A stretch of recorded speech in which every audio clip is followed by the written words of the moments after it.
بھائیوں نے ماشاءاللہ اس پروگرام کا اہتمام کیا ہے، وہ ہے آزادی پاکستان۔ اللہ کی بہت بڑی نعمت ہے، اللہ سبحانہ و تعالیٰ نے ہمیں اس آزادی کی نعمت سے نوازا ہے، اور اس کا احساس وہاں جا کر ہوتا ہے جہاں مسلمانوں کو آزادی نہیں ہوتی۔ اگر آپ ان ممالک اور علاقوں کے اندر چلے جائیں جہاں پر آذان کے اوپر بھی پابندی ہے کہ لاؤڈ اسپیکر میں آپ آذان نہیں دے سکتے، تو وہاں ہمیں اس آزادی کا اندازہ ہوتا ہے کہ اللہ نے ہمیں کتنی بڑی نعمت سے نوازا ہے۔ اس میں مختصر کرتا ہوں، جیسے مولانا نے مختصر بات کی، علامہ شبیر احمد عثمانی رحمۃ اللہ علیہ ہمارے بہت بڑے بزرگ، قیام پاکستان میں ان کا بہت بڑا کردار تھا، اور قائد اعظم رحمۃ اللہ علیہ کے قریبی ساتھیوں میں اور معاونین میں سے تھے۔ کہ پاکستان کے اعتبار سے ان کو کافی قتل کی دھمکیاں بھی دی جا رہی تھیں، اور اس کا آپ سب حضرات کو اندازہ بھی ہوگا۔ بادشاہی مسجد میں ایک خطاب کے دوران انہوں نے فرمایا کہ مجھے اسلام اور پاکستان کی وجہ سے قتل کی دھمکیاں دی جا رہی ہیں، لیکن میں اللہ اور اس کے رسول کا واسطہ دے کر اس قوم سے یہ عرض کرتا ہوں کہ اگر مجھے قتل کر دیا جائے تو میری نعش کو ہندوستان نہ لے جایا جائے، میری نعش کو قلب پاکستان میں دفن کر دیا جائے۔ یہ میں علامہ کے الفاظ عرض کر رہا ہوں، پاکستان کے دل میں مجھے دفن کر دیا جائے۔ اور پھر فرمایا کہ میں پاکستان کی سرزمین کو ہندوستان کی سرزمین سے مقدس اور مطہر سمجھتا ہوں، پاکیزہ سمجھتا ہوں۔ اللہ نے ہمیں بہت بڑی نعمت دی ہے۔ اب اس نعمت میں جیسے شیخ الحدیث صاحب نے قرآن کی آیت تلاوت فرمائی کہ جب آدمی شکر کرتا ہے تو اللہ پھر اس نعمت کو بڑھاتے ہیں۔ یہ جو نعمت اللہ نے ہمیں دی ہے اس کی حفاظت بھی کرنی ہے۔ میں اس دن ہمارے ایک ادارے کے سربراہ ہیں، اس کے ساتھ بیٹھا ہوا تھا، تو اس نے کہا کہ یہ مدارس سے کیا قوم کو اور اس ملک کو کیا فوائد حاصل ہیں۔ تو میں نے اس کو کہا کہ فائدے تو میں بعد میں آپ کو بتاؤں گا، لیکن صرف اتنا عرض کر دوں کہ آپ جس عہدے کے اوپر ہیں آپ کی کتنی تنخواہ ہے ماشاءاللہ؟ تو اس نے کہا تقریباً 4 لاکھ روپے۔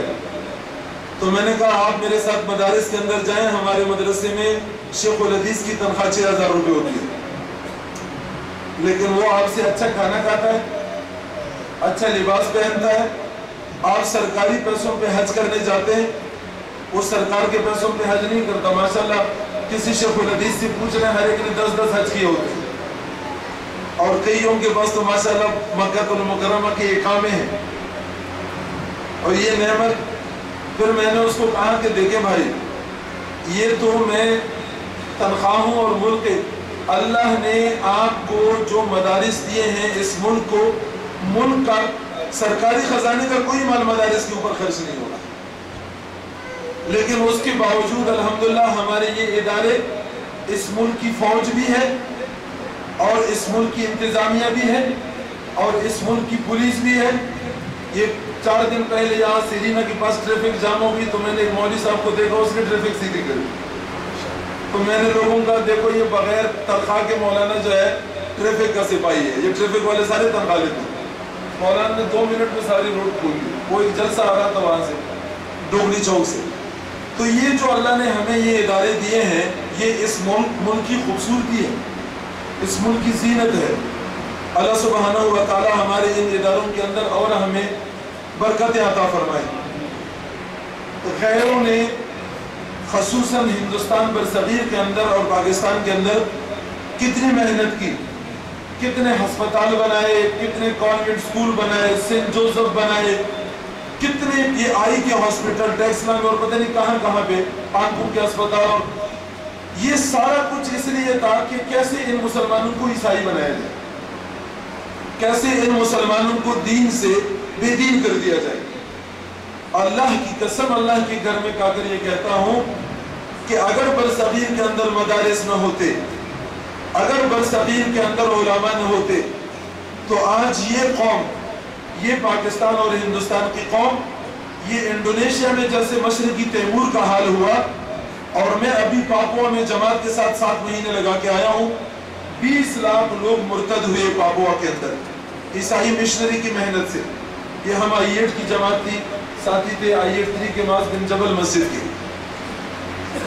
درخواست یہ کر رہا ہوں کہ یہ مدارس یہ اس ملک کی بھی زینت ہے اور یہ اسلام کی بھی محافظ ہے. ماشاءاللہ میں اس دن محتسب میں گیا، وہاں پہ ایک گریڈ 21 میں ایک افسر جو میرا خیال ہے کہ شاید ابھی اسلامی شریعت کورٹ کے چیف جسٹس بھی بن جائے، تو میں نے ان سے پوچھا کہ ماشاءاللہ یہ آپ نے حفظ کہاں سے کیا؟ تو اس نے کہا کہ میرے والد صاحب تبلیغی جماعت سے تھے شیخو پورہ میں، اور انہوں نے ہمارے گاؤں میں ایک چھوٹی سی مکتب بنائی، مدرسہ تھا.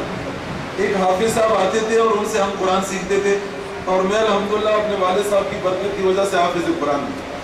اور اس نے کہا الحمدللہ وہ مکتب، وہ چھوٹا سا مکتب اب وہ بہت بڑا مدرسہ ہے کوٹ عبد المالک کے پاس. اور پھر کہنے لگے بھائی جان الحمدللہ میں ہر سال رمضان میں قرآن تراویح میں سنا تھا. تو الحمدللہ ہمارے اس مدارس سے کتنے اعلیٰ عہدوں کے اوپر لوگ چلے گئے. پہلے ہم لوگ یہ سمجھتے تھے کہ مدارس صرف امام مساجد پیدا کرتے ہیں. اب ماشاءاللہ ہمارے حفیظ اللہ عثمانی صاحب دیکھیں، اور یہ مولانا عبد القدوس محمدی صاحب ماشاءاللہ یہ صحافت میں نمایاں حیثیت رکھتے ہیں یہاں اسلام آباد میں، اور ہمارے بہت سارے ساتھی. تو خوشی ہوتی ہے کہ ہمارے ان اداروں کے اندر سے ماشاءاللہ اب کتنے لوگ مختلف اداروں کے اندر جا رہے ہیں اور اس ملک کی زینت بن رہے ہیں.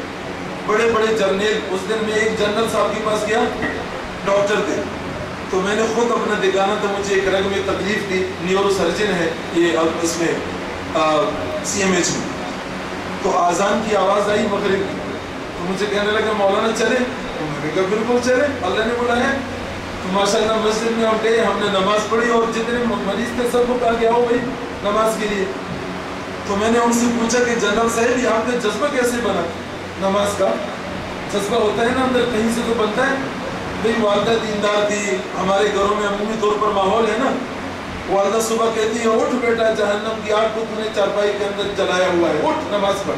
تو اب والدہ تبلیغ تو کر رہی ہے نا، تو کہیں سے کوئی تبلیغ ہوتی ہے، کسی کو کوئی خوراک ملتی ہے. تو جنرل صاحب نے کہا کہ میں نے جب میں میڈیکل کالج میں پڑھتا تھا نا تو جماعت والوں کے ساتھ ایک سہروزہ لگایا تھا، لیکن اس سہروزے کے بعد میری ایک نماز بھی قضا نہیں ہوئی. تو مسجد کی طرف جا رہے تھے تو چلتے چلتے میں نے ان کو مولانا رومی کا ایک قول سنایا.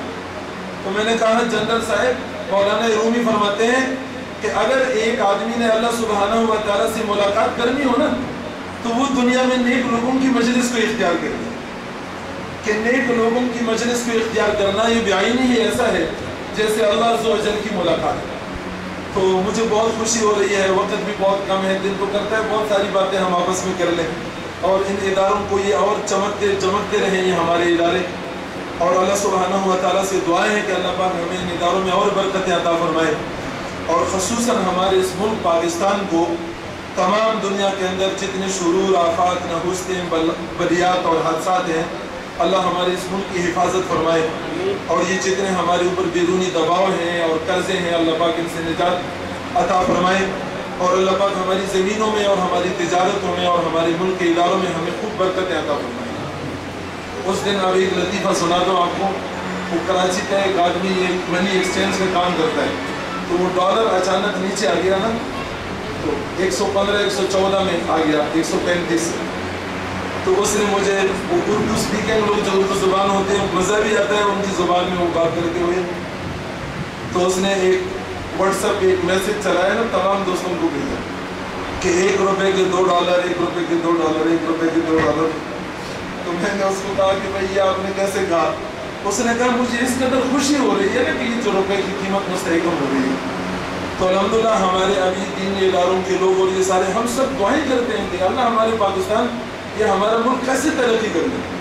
میں تو خدا کی قسم اپنی صورت آپ کو بتاتا ہوں، میں تو ملتزم کی چوکٹ کے بیت اللہ کے اوپر اپنے ملک کے لیے دعائیں کرتا ہوں کہ اللہ میرے ملک کی حفاظت فرما، یا اللہ میرے ملک کے اداروں کی حفاظت فرما، یا اللہ میرے ملک کے معاش کی حفاظت فرما. کیونکہ اگر ہمارا یہ گھر حفاظت کے ساتھ ہے تو ہم لوگ سکون کے ساتھ رات کو سوئیں گے، تہجد پڑھیں گے، اذانیں دیں گے، نمازیں پڑھیں گے اور اچھے کام کریں گے. اور اگر ہمارا یہ ملک محفوظ نہیں ہوگا تو ہم کوئی بھی کام نہیں کر سکتے. اللہ سبحانہ و تعالیٰ خوب خیر برکت عطا فرمائے. اس ادارے کے ساتھ ہمارے بچپن کی